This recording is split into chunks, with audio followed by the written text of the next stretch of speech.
buenos días a todos y bienvenidos a este panel sobre fusiones y adquisiciones, donde estaremos hablando sobre la forma como este tipo de transacciones pueden ayudar en la ejecución de la estrategia de las compañías y cómo se ve el panorama hoy en día en medio de la pandemia que estamos viviendo. Mi nombre es Juan Manuel Hernández, yo soy vicepresidente comercial de Grandes Corporativos y voy a estar moderando el panel. Como invitados, vamos a tener a dos personas con mucha experiencia en el campo de fusiones y adquisiciones. Por un lado está Ignacio de la Torre. Ignacio es profesor del Instituto de Empresas en Madrid. Trabaja adicionalmente en la banca de inversión española Arcano Partners, donde es economista jefe y socio. Previo a Arcano trabajó en UBS y en Deutsche Bank. Hoy en día es director de los másteres de finanzas en el Instituto de Empresas. Por otro lado, tenemos a Jean-Pierre Serrani. Jean-Pierre tiene más de 20 años de experiencia en el Grupo Bancolombia.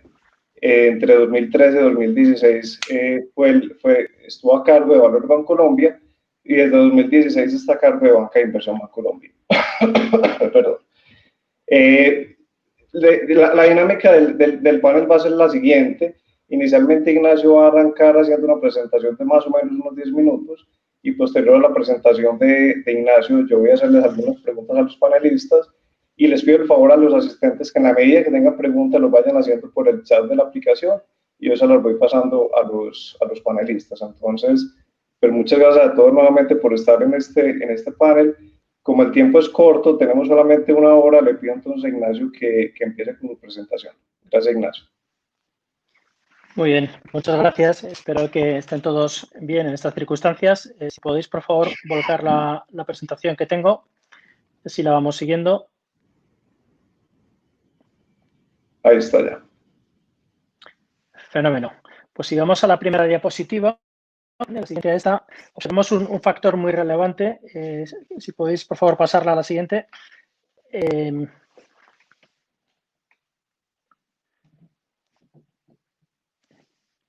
¿Le podéis pasar a la siguiente slide, por favor?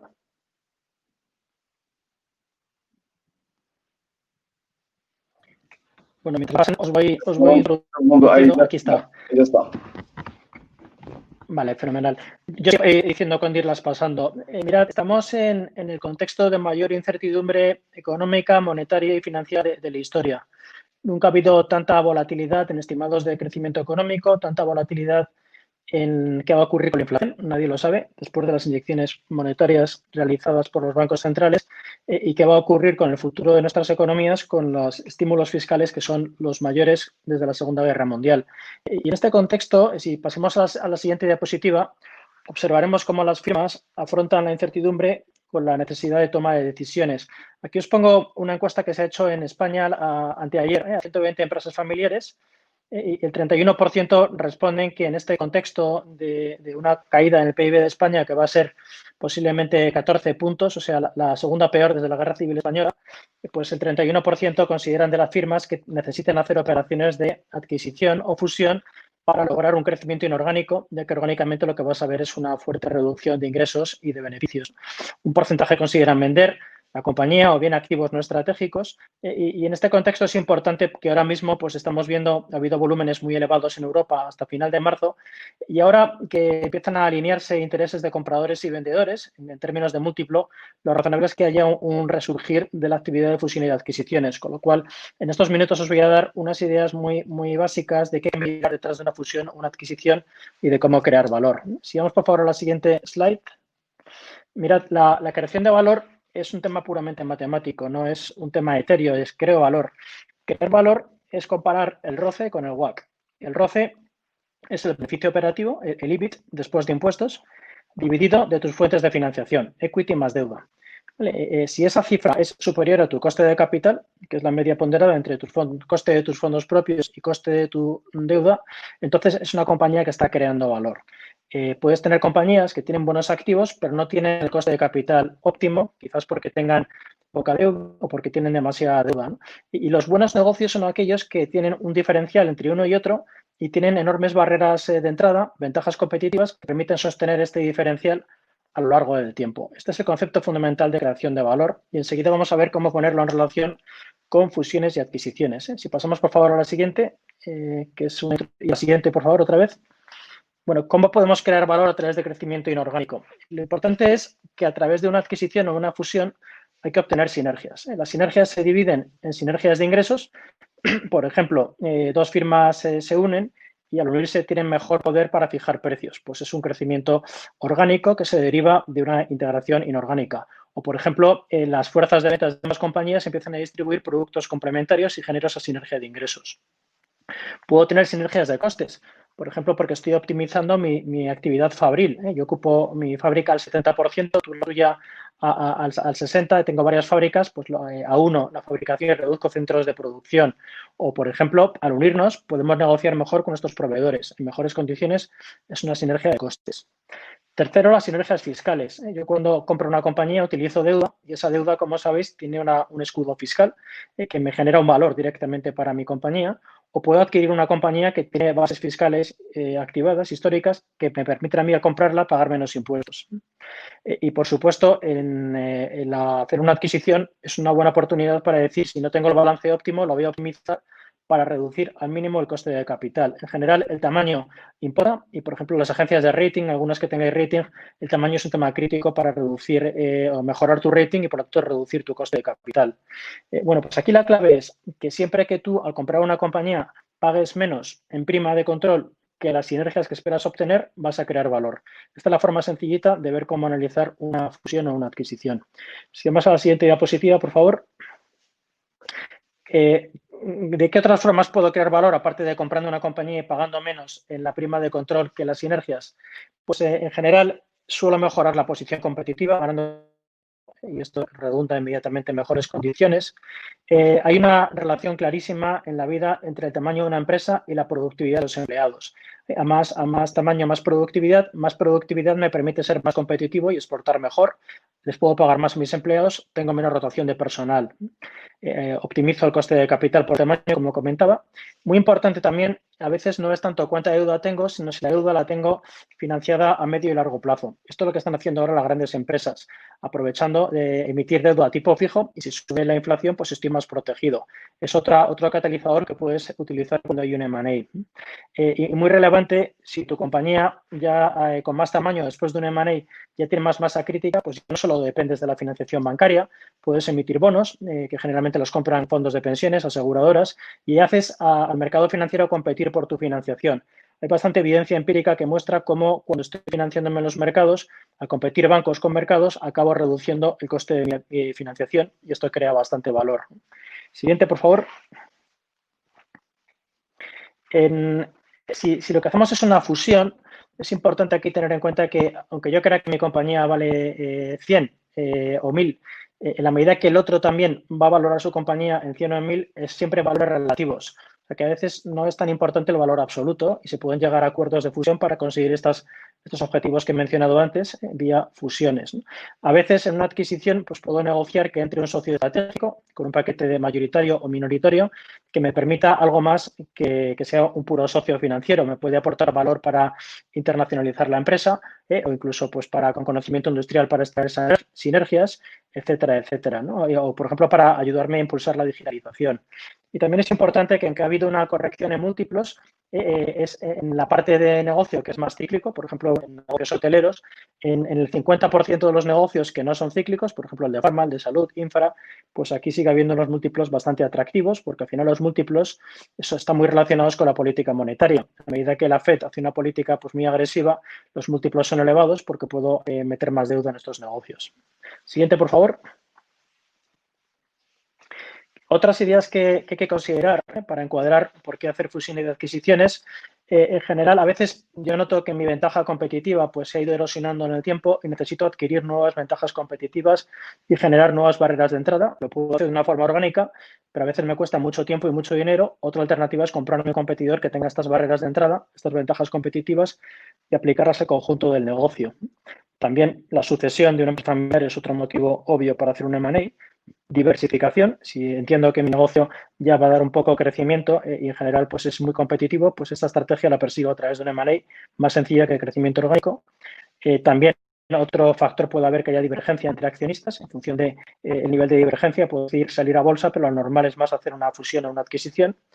Hay negocios donde, como sabéis, si no tienes cierta masa crítica es muy difícil competir por muchos factores. La forma de solucionar esta barrera es hacer adquisiciones. También puedo transferir las mejores prácticas de otras empresas a mi empresa. A lo mejor empresas más pequeñitas son más innovadoras y adquiriéndolas pues consigo impulsar esto en mi compañía. Facebook es un ejemplo cuando compró Instagram. Otra forma de hacer M&A es que tengáis una buena compañía y tenéis una filial que consideréis que no es estratégica. Bueno, pues puede crear mucho valor que vendáis esta filial no estratégica y el dinero lo repartís entre los accionistas, ¿no? Esto es otra estrategia de M&A muy clara. Si tengo distrés financiero, pues puedo aprovechar el M&A para juntarme con una compañía con mejor balance y sale como resultado una compañía pues, más sólida que pueda afrontar el futuro. Puedo crecer gracias a las sinergias cuando tengo un mercado maduro, por pensar luego el mercado de la leche. Pues aquí la forma de crear valor es vía M&A porque es más difícil el crecimiento en sí. Y también a veces pues crea valor la integración vertical por características de la industria o bien la integración horizontal, que es comprarme competidores y mejorar mi posición competitiva. Así, por favor. También es relevante en ciertos negocios donde la tecnología es clave, pues a veces es más barato comprar tecnología que no desarrollarla in-house, es otro motivo importante. Muchas veces, si creéis que tenéis que invertir en nuevas fábricas, en nuevos procesos productivos, tenéis que comparar el coste de hacer esto greenfield, que tiene un coste humano, tiene un coste financiero y un coste en tiempo, y la alternativa es hacerlo brownfield, que es comprar esa misma capacidad de compañías ya existentes. Hay ocasiones, cuando se ponen los múltiplos a tiro, que es mucho más atractivo lo segundo que lo primero. Y en este contexto de política monetaria, especialmente. Por eso es relevante entender esto en tu estrategia de M&A. Y, por supuesto, pues si es una industria muy competitiva, comprando a competidores, mejoro mi posición competitiva y esto en general se traduce en mejoras del retorno sobre el capital empleado, el ROCE. Y esto es lo que crea valor. Siguiente. Aquí está la última diapositiva, que lo que ilustra es una historia de las fusiones y adquisiciones desde el año 1900. Y el mensaje que os quiero trasladar es que el mundo de M&A está aquí para quedarse. Nunca ha habido tanta actividad de fusión y adquisiciones, nunca ha habido un cambio tan rápido, nunca ha habido un contexto en el que haya habido tanta financiación por la política monetaria y por lo tanto yo creo que es muy importante que vuestras empresas analicen las estrategias de M&A. Podéis concluir a veces pues, que no es para vuestra empresa, podéis concluir que sí, que podéis vender alguna filial, podéis concluir que es una buena oportunidad para hacer consolidación, podéis concluir que vamos a hacer fusiones, pero es imperativo entender bien la lógica detrás del M&A porque, como veis en esta gráfica, es un elemento crítico y cada vez más presente en el mundo empresarial. Y un poco para discutir las ideas que surgen de estas reflexiones, pues encantados de celebrar el debate a partir de ahora. Con esto termino mis 10 minutos y a partir de ahora pues a tu disposición para cualquier pregunta que tengáis. Perfecto, gracias Ignacio. A ver, digamos que desde como mostrabas ahora, la actividad de M&A pues viene creciendo en el tiempo y hasta principios de este año pues venía bien fuerte. Desde mediados de marzo, pues, digamos desde principios de marzo, pues por obvias razones la actividad cayó completamente, pero ya hay ciertas economías en ciertos países que están empezando a abrir nuevamente. ¿Qué tan rápido pueden volver esas fusiones y adquisiciones, Ignacio? ¿Qué tan rápido crees que con ciertas economías ya volviendo a arrancar puede volver la actividad? Sí, efectivamente el volumen fue muy elevado hasta el 15 de marzo y en el momento que introduces una enorme incertidumbre, a partir de ahí es más difícil hacer un M&A porque es difícil pensar cuál va a ser el EBITDA de la compañía target, ¿no? Lo que se ha observado es, por ejemplo, países que ya han pasado el COVID y ya sabes dónde está el entorno macro, como por ejemplo la economía de Corea, China, se empieza a notar un repunte en la actividad de M&A. En economías occidentales hemos empezado a tener ya los primeros brotes verdes en Estados Unidos, así como Europa. Y yo lo que observo es que va a haber un actor crucial en el repunte de los M&As, que son los fondos de private equity. Son fondos que tienen aproximadamente gestionan 3,5 billones españoles, ¿no? de dólares y de esos 3,5 tienen 1,8 sin haberlos invertido. Eso es lo que se llama dry powder. Y claro, no están invertidos porque los múltiplos eran muy caros. Ahora empiezan a ver que hay oportunidades, que se puede cruzar la oferta y demanda y yo creo que veremos un repunte fuerte del M&A a partir del tercer trimestre del año. Ok, y ese repunte será de transacciones que venían desde antes y se frenaron ahora pues en medio de la pandemia o digamos nuevas transacciones que surgen a partir de oportunidades que está generando estas circunstancias. Yo creo que ambos. El tema de las que venían antes, el problema muchas veces por lo que no se cerraban operaciones era porque era muy difícil sacar un retorno exigido cuando estás haciendo operaciones a 16, 17 veces evita, como hemos visto, ¿no?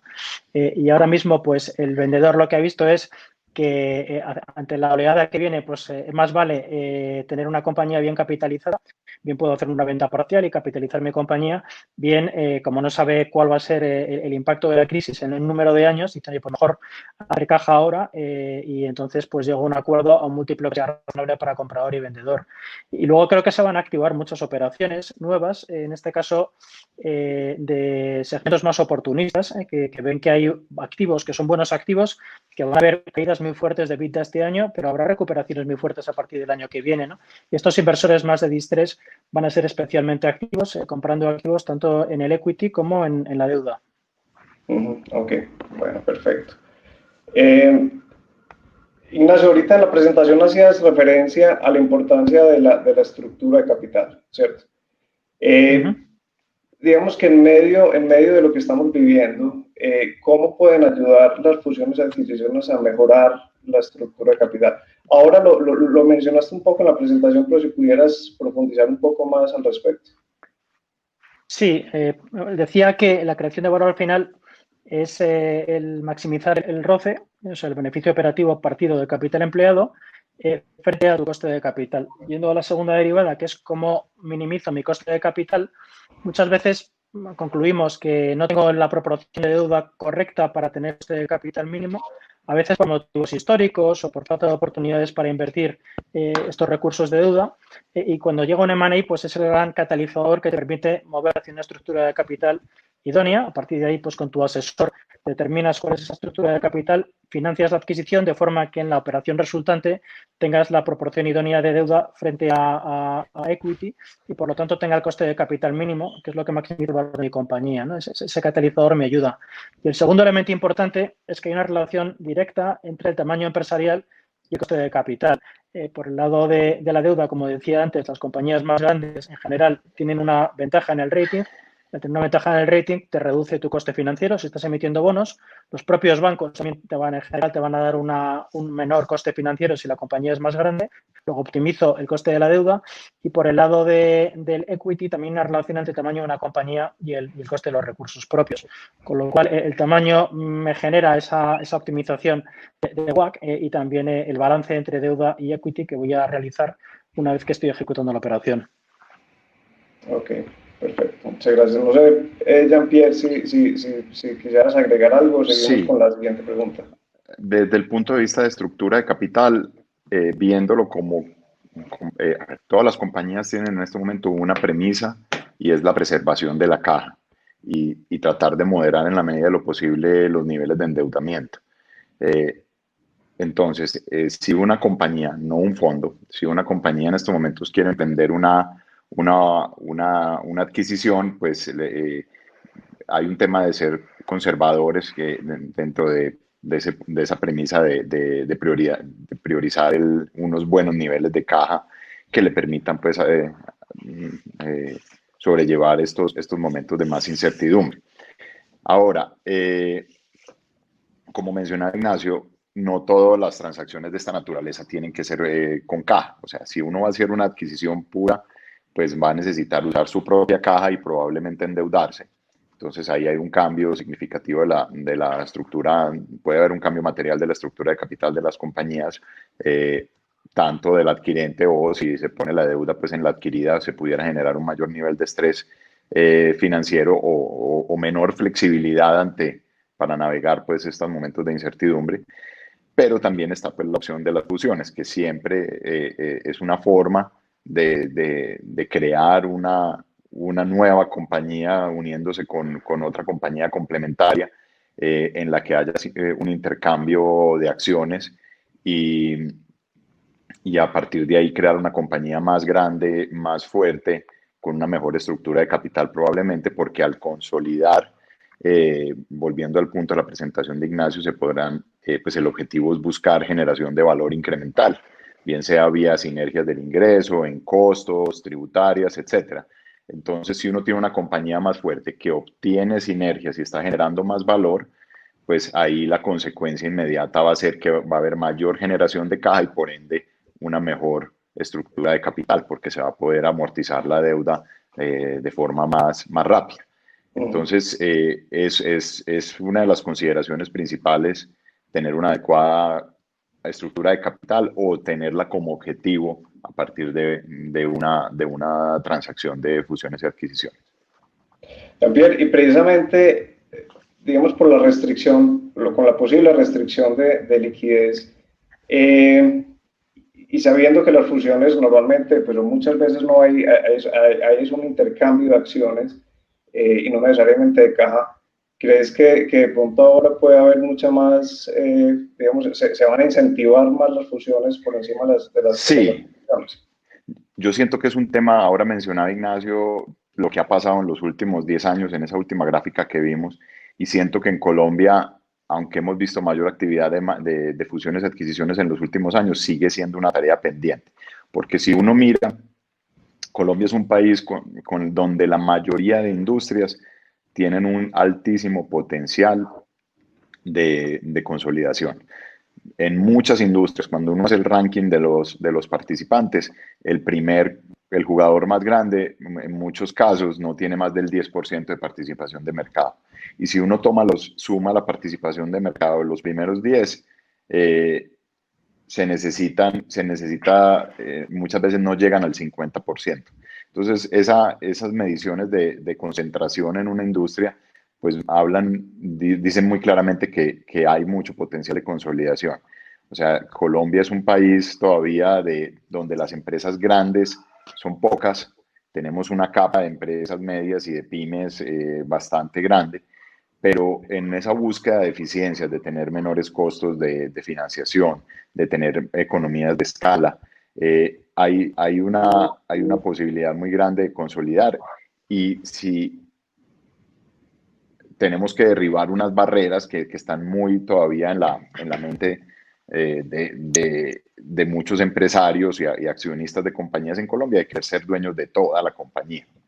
Entonces, la pregunta incluso que se está repitiendo mucho ahora es si uno quiere ser el dueño del 100% de una compañía más pequeña y probablemente más vulnerable en algunos casos, sobre todo pues en coyunturas inesperadas como esta, o si yo como familia o como accionista estoy dispuesto a tener el 20, 30, 40 o menos de una compañía mucho más grande que sea la líder del sector y que tenga pues mayor potencial. Estas reservas que tienen muchos accionistas, pues la única forma de derribarlas es con gobierno corporativo, que la gente sienta la tranquilidad de que puede seguir teniendo un rol importante dentro de la gestión de la compañía, donde haya una administración profesional, donde haya un sistema de check and balance entre la administración y una junta directiva, donde haya acuerdos de accionistas que den tranquilidad para manejar algún tipo de diferencias. Entonces, yo te diría que respondiendo a la pregunta, sí hay mucho potencial y cuando uno mira en estos momentos, alguien puede tener alguna sensibilidad de vender su compañía debido a que los valores hoy pueden ser inferiores a los que había hace unos meses, pues está la opción de la fusión, que ahorita, pues si quieres lo vemos conversamos más adelante, que es cuando uno hace una fusión, habla pues en términos de valoración relativa o términos de intercambio en vez de términos de valoración absoluta. Y si uno tiene esa visión de crear un jugador más grande que consolide la industria, pues ahí las restricciones desde el punto de vista de valor deberían ser menores. Sí. Precisamente por el chat nos están haciendo una pregunta sobre la mecánica de una fusión, cómo funciona en la práctica, o sea, se valoran ambos activos, hay alguna fórmula que normalmente se utilice, qué tipo de asesores normalmente participan en esas valoraciones relativas de ambos activos o del número X de activos que se vayan a fusionar. Sí. Yo creo que antes de hablar de valoración hay que dar un paso anterior y es el racional. Cuando uno mira pues la evidencia empírica, pues muchas fusiones y adquisiciones un porcentaje alto no cumplen con el objetivo pues de generación de valor inicialmente propuesto. porque ha habido o se hacen a unos momentos de unos valores, de unas valoraciones de mercado muy altas, que sacar el retorno después de haber pagado unos montos muy altos adelante es difícil, o porque no se hacen por las razones correctas. Entonces yo quisiera mencionar este segundo punto, y es el paso atrás. Hay que entender el racional estratégico de una fusión y una adquisición. Si compro una compañía, si me fusiono con una compañía, ¿cuál es el valor que estoy encontrando en esa transacción? ¿Cómo me va a complementar? ¿Qué nuevos mercados me van a abrir? ¿Qué sinergias voy a encontrar? Como lo mencionaba Ignacio, y hacer toda esa lista. Uno primero tiene que tener muy claro el racional estratégico. Si el racional estratégico soporta pues varias preguntas críticas que los administradores o los socios se hagan, pues si pasa ese filtro, ya uno mira un tema de valoración. Y en la valoración, de nuevo, sí, hay que valorar los dos activos y usualmente pues el valor que pudieran generar junto, que es el valor de las sinergias, para tener ya un análisis más contundente de la racionalidad económica de la transacción. Ese tipo de valoraciones y estimaciones de valor las hacemos los banqueros de inversión, asesores usualmente cada uno de los lados tiene su asesor financiero, y por supuesto hay que buscar la asesoría de una firma de abogados que se encargue también de la elaboración del contrato de compra-venta de acciones, o el contrato pues de intercambio de acciones, y también del acuerdo de accionistas en caso pues de que vaya a haber una convivencia de los accionistas en el nuevo ente fusionado, que es crítico para, como mencionaba antes, para tener una sana convivencia como socios y un buen gobierno corporativo. Entonces, pues es matemática, como menciona Ignacio, es una valoración, no es una ciencia exacta porque es una estimación de valor, pero pues con base en unos criterios económicos, financieros, de mercado, se estima el valor de cada uno de los activos, y de nuevo, muy importante, estimar el valor incremental que va a generar la unión de las compañías. Muy bien, bueno, muchas gracias. Esta pregunta me gustaría hacérsela a los dos, la perspectiva tanto europea de Ignacio, colombiana de Jean-Pierre.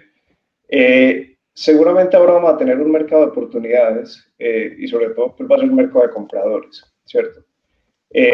¿Ustedes creen que estas oportunidades van a venir ya sea por activos pues a bajo precio, o por necesidad de consolidación de ciertas industrias que hoy en día se hacen más necesarias? O sea, ¿por dónde creen que pueden venir esas oportunidades?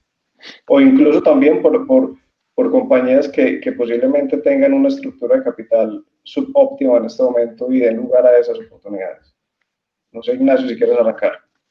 Sí, antes que nada una pequeña postilla a lo que comentaba antes Jean-Pierre de fusiones versus adquisiciones. Un consejo, que muchas veces cuando haces una adquisición, quizás culturalmente lo mejor es pensar que es una fusión, en el sentido de que si el adquiriente trata como ciudadanos de segunda a la compañía adquirida, pues puedes perder talento. Entonces hay que tener mucha mano izquierda para que se sientan las dos compañías en un proceso de fusión y retener los grandes activos humanos de ambas empresas.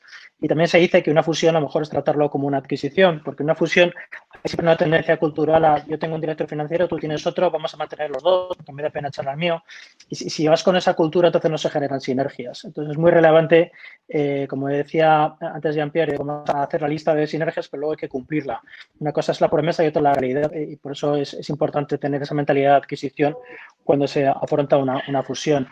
Respecto a las oportunidades, a ver, yo creo que lo más inmediato es compañías que tienen que levantar caja para poder asegurar su futuro. En Estados Unidos, muchas compañías lo que están haciendo es emitir bonos investment grade, y con las mayores emisiones de la historia en bonos investment grade, y acumulan caja, ¿no? Ahora mismo, aquellas compañías que no tengan esa facilidad porque no están en mercado, no tengan un rating B, pues pueden mirar alternativas vía equity. Ahí se abren alternativas como, por ejemplo, si es una cotizada, introducir a un fondo en tu accionariado de una forma rápida a través del book building acelerado.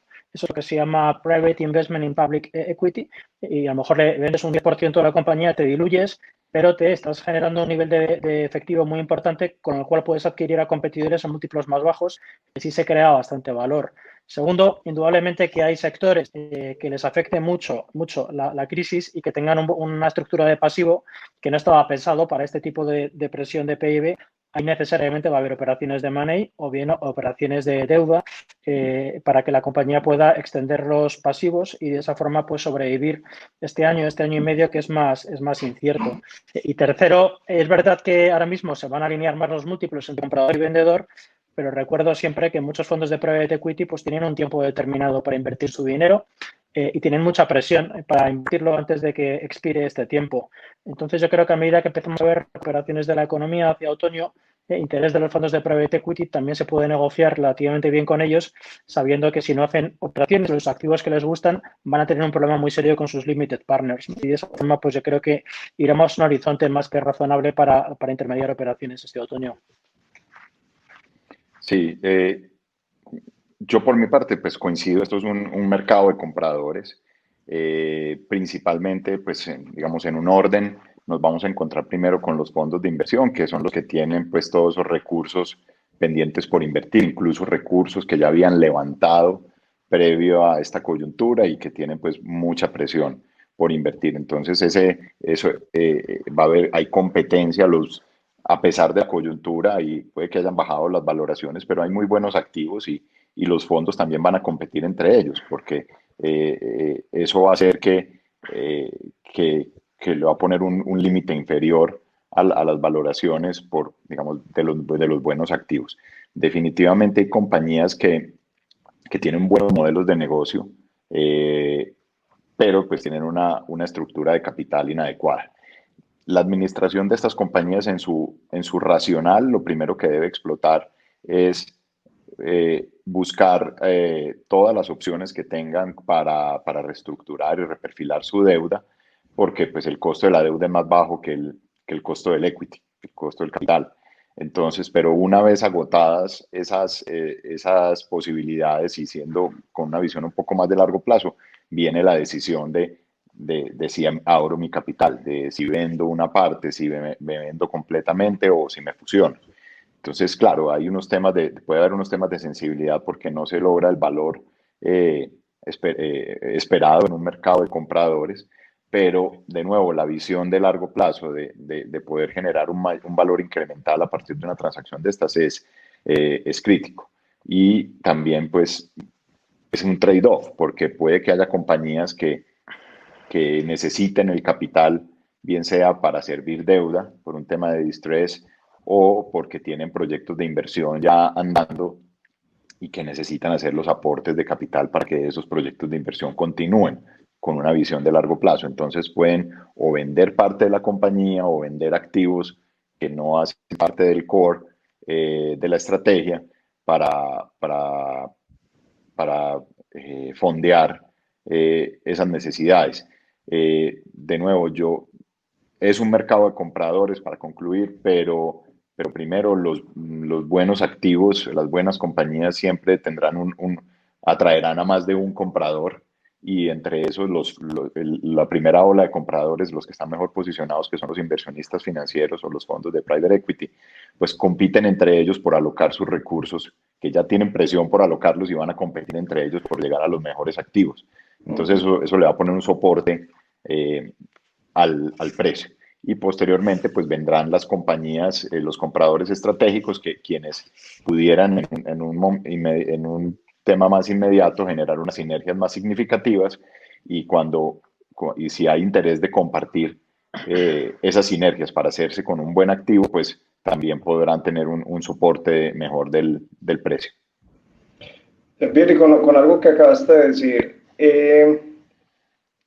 ¿creen ustedes que con la necesidad de ciertas compañías de empezar a recoger caja, pues de mejorar su posición de liquidez, puede empezar a ver mucho más la venta, no necesariamente de una compañía completa, pero de ciertas filiales, de divisiones, de marcas incluso?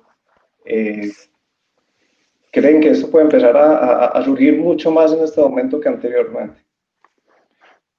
Sí, sin duda. Hoy nosotros y recientemente nos encontramos pues compañías que tienen unos activos incluso o que son intensivos en capital y que pues no necesariamente deberían tenerlos, o al menos tenía sentido tenerlos en el pasado, pero hoy no. Compañías que tienen su propia generación de energía, compañías industriales, y uno dice, hombre, tendrá un mejor dueño esta planta de generación de energía propia que tengo y firmo un contrato a largo plazo, libero capital o negocios o líneas de negocio que no son core, que no se ajustan a la estrategia de la compañía o proyectos que alcancé a desarrollar y los tengo ya listos para lanzar pues para empezar a su desarrollo, pero de pronto no quiero hacer todo el desarrollo solo y me busco un inversionista financiero. Definitivamente, ¿qué va a pasar en estos momentos? Y eso pasa incluso a nivel, pues, para hacer un símil a nivel de las personas, cuando uno en algún momento de la vida dice, tengo que ahorrar o tengo que reducir gastos innecesarios, pues pasa un poco lo mismo con las compañías. En estos momentos en que hay un poco más de presión, pues las áreas financieras y de estrategia y los directivos de las compañías están pues, haciendo un mayor escrutinio sobre la alocación de capital. Cuando hay abundancia, eso se relaja un poco. Cuando hay restricciones, se empieza a poner la lupa sobre la alocación de capital y definitivamente al poner el rasero más alto, muchas cosas no van a entrar dentro de la priorización. Y cuando no entra en la priorización, se toman decisiones de venta o de búsqueda de socios o de suspender incluso o dejar de invertirle a algunos activos porque hay prioridades y hay restricciones. Venta de exceso de control también seguramente. Venta de exceso de control, por ejemplo, en las compañías más maduras que se sienten cómodos no siendo dueños del 70% del 100, sino que con el 51% y un buen acuerdo de accionistas quedan satisfechos. O incluso recurrir a temas como levantar capital en bolsa. Todo el mundo dice, pero ¿cómo vamos a salir a bolsa en estos momentos con estas valoraciones?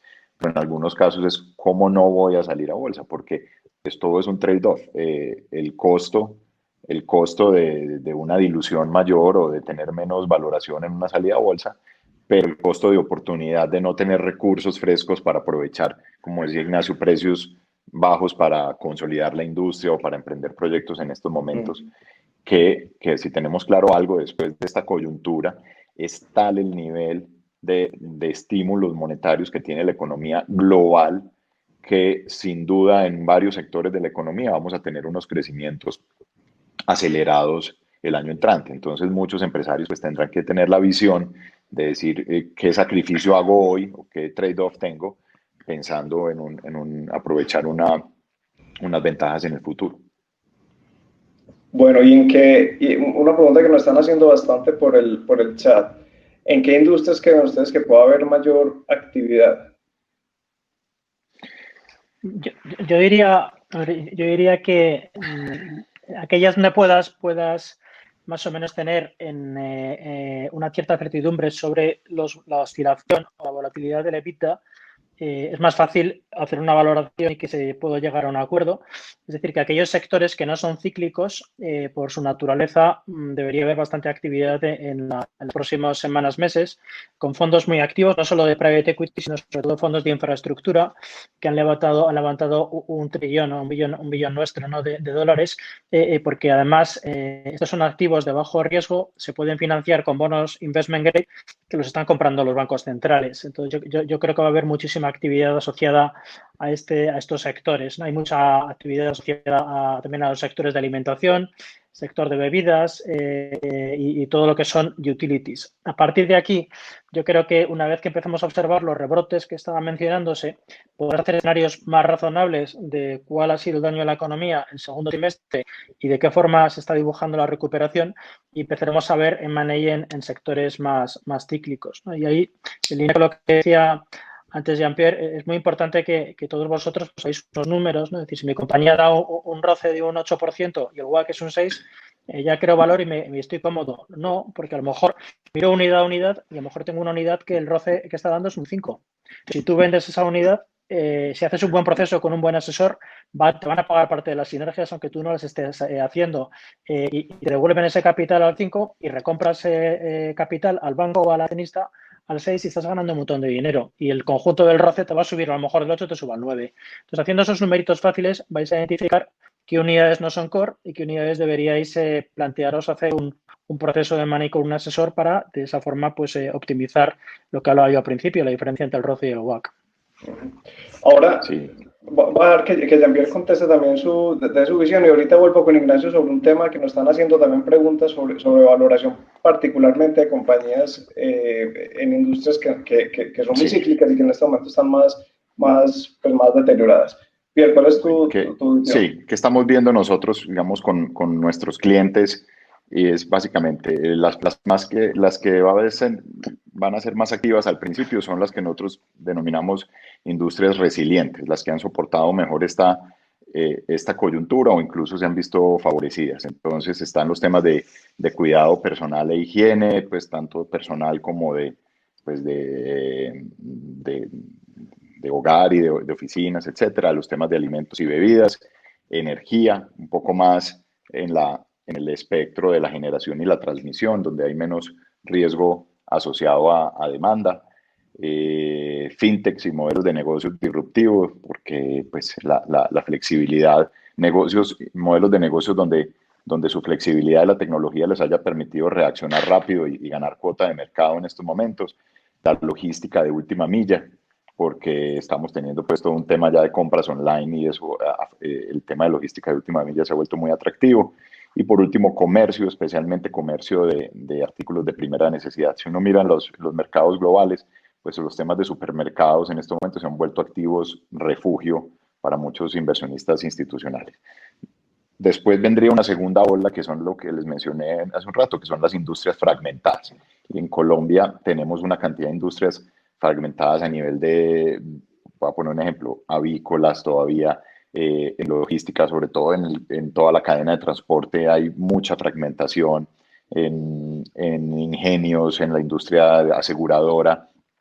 Cuando uno enumera pues la cantidad de jugadores que hay, ahí hay mucha oportunidad de consolidación. Y después vienen las industrias cíclicas o que están amenazadas por cambios en patrones de consumo que llegaron para quedarse y entonces pues esos jugadores van a necesitar pues unirse para generar sinergias probablemente más hacia el lado de sinergias de costos y de eficiencias como las mencionaba Ignacio.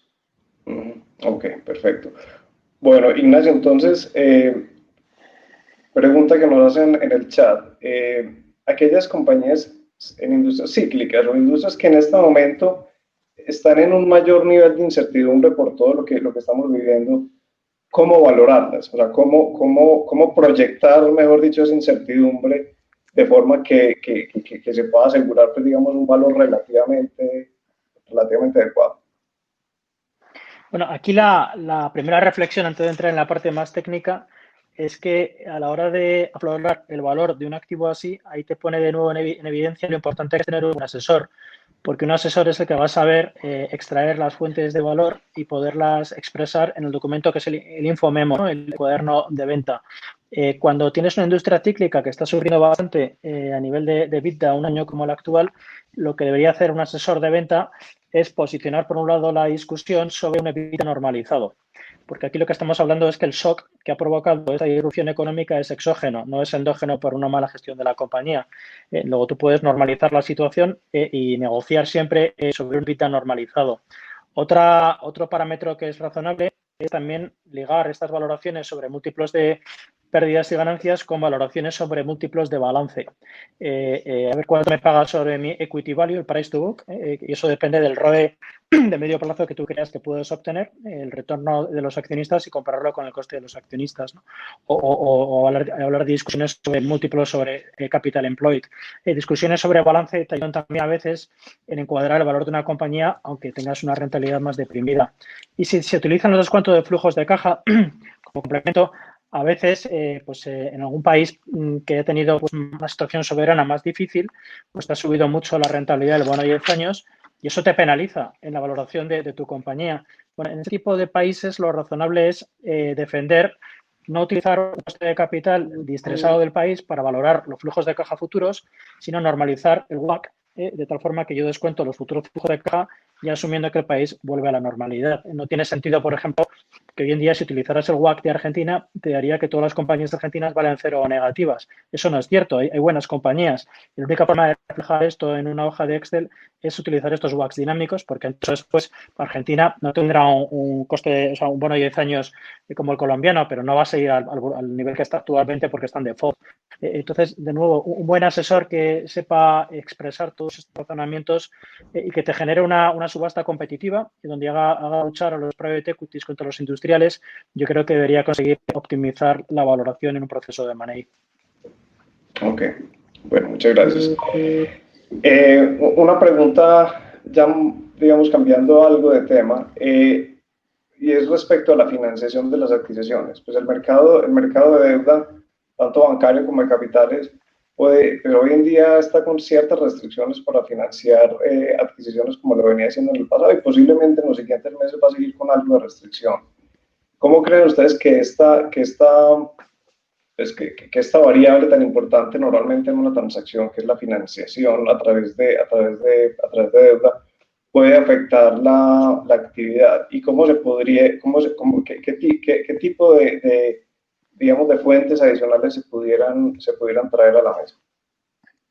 En los casos de financiación hay dos formas de verlo. Hay o financiar directamente al comprador, sobre todo para el caso de los estratégicos o industriales, como llama Ignacio, o financiar o alojar la deuda en el activo adquirido, que es denominado como leverage buyout, que el mismo activo adquirido es el que genera la fuente de pago de esa deuda. En estos momentos de incertidumbre, los bancos pues tienen mucha inquietud, de la misma forma que hay incertidumbre para generar las proyecciones para una valoración, pues también está la incertidumbre que puedan tener los bancos sobre las proyecciones para el servicio de la deuda. Entonces, si uno tiene el primer caso de financiar a un comprador, a un corporativo principalmente, pues hay compañías grandes o medianas que tienen pues líneas de crédito preaprobadas con los bancos y no tienen alguna restricción pues, de uso. Si esas compañías pueden tomar esas líneas y hacer adquisiciones, pero los bancos siempre lo que van a procurar es tener claro pues, que ese incremento del apalancamiento pues, no ponga en riesgos más allá de con los que esté cómodo a las compañías o de cierta forma la descapitalice. Entonces, esas líneas de créditos o de cupos preaprobados que tienen los corporativos todavía están, aunque de más corto plazo. Entonces, habría que pensar en un riesgo pues, de rollover o de renovación de esos pasivos en el tiempo. Ahora, la deuda que se aloja en los activos, que es muy usual que es el mecanismo de adquisición que usan los private equity de apalancar la compra, en esa sentimos pues que hay un poco más de restricción porque en estos momentos también hay entregar créditos a largo plazo y sobreapalancar activos que hoy de cierta forma pueden tener espacio en su balance para deuda.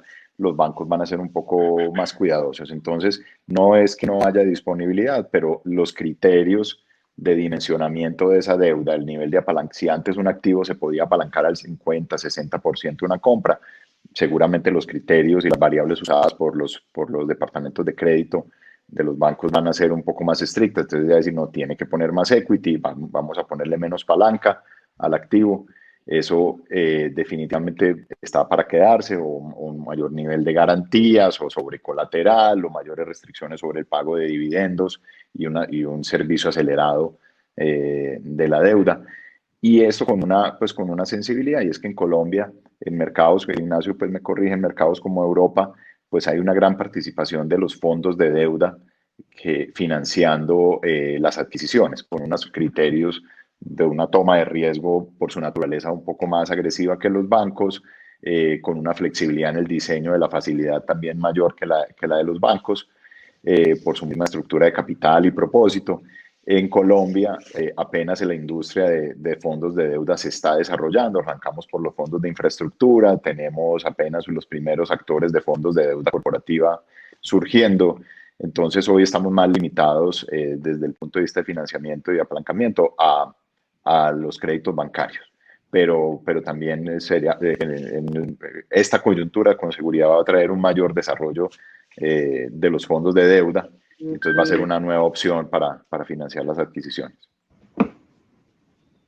Sí, ahora yo no creo, o sea, seguramente va a haber algo de restricción, pero no se van a dejar de hacer transacciones por eso. Entonces seguramente, por ejemplo, fondos de capital privado que pues, como estabas diciendo ahora, usualmente apalancan bastante las adquisiciones, que es una de las formas pues, de agregar valor.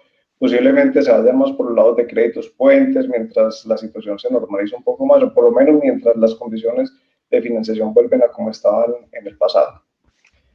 Creo que ahí, perdona, es importante, en función del tamaño del fondo de private equity, pero que suelen tener una persona responsable de financiación y esa persona, bueno, pues si es una operación más grande, pueden utilizar los mercados de préstamos cotizados, los leverage loans. En Europa se financian muchísimo, es un mercado que ha crecido mucho para financiar adquisiciones. Si son más pequeñas, efectivamente vas a la industria que es el private debt, ¿no? La hermana del private equity.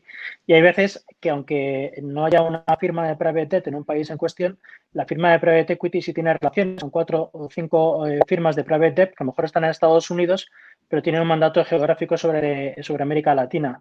Y eso pues te añade esa flexibilidad porque en Estados Unidos es muy difícil sacar retornos razonables al private debt, entonces tienen pockets de capital que podrían hacer operaciones en otras geografías.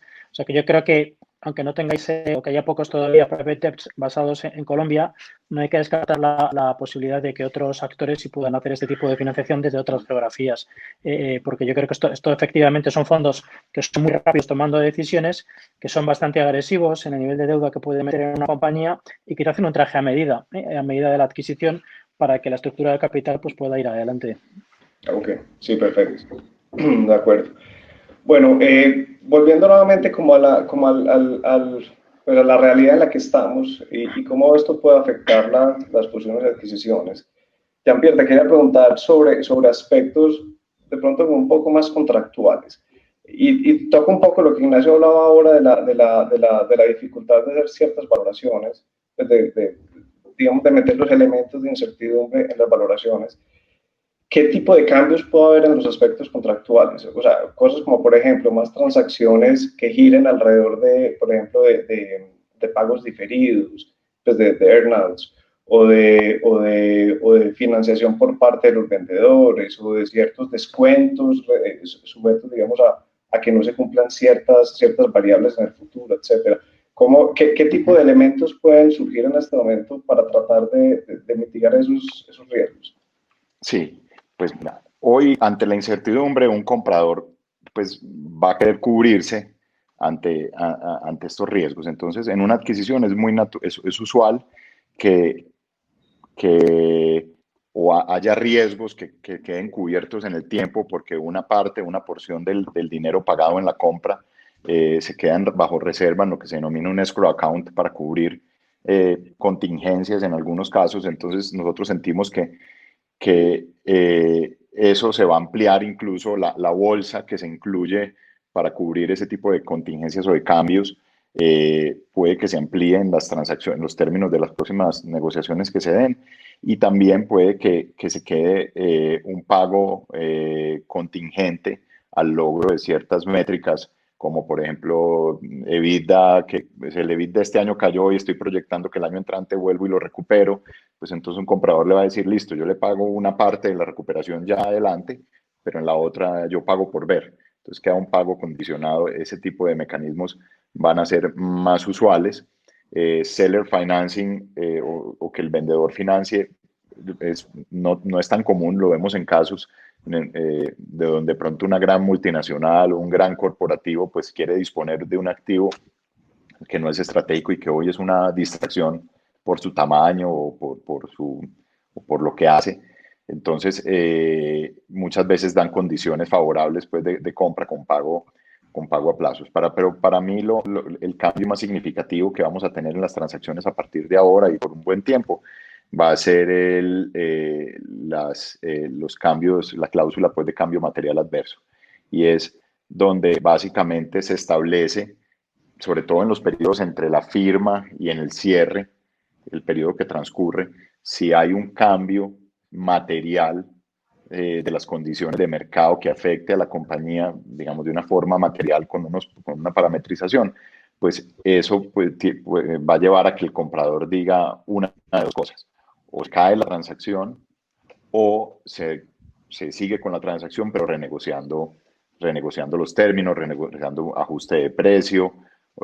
Eso va a ser pues, la constante en las condiciones contractuales siguientes de los próximos negocios.